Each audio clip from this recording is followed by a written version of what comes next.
Hi everyone, welcome back to Banking and Crypto Guide. In today's video, I'm going to guide you through how to download Mycelium wallet application on your iPhone. Watch the video till the end and don't forget to subscribe to our channel if you've not yet.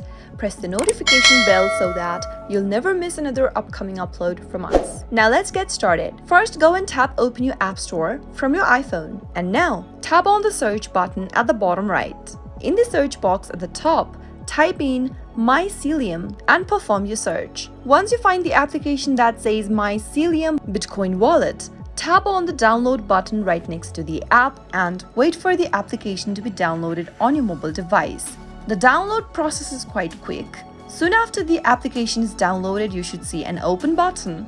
Give it a tap to launch the app open, and that is the main interface of Mycelium wallet application. You can now go ahead and create a new wallet by tapping the new wallet button and follow through the on-screen prompts till the end. Or if you already have a wallet and you'd like to restore from your backup, pick the second option that says restore from backup, enter your backup phrases, and you'll be able to get hold of your wallet back again. That's how you can easily download Mycelium wallet application on your iPhone.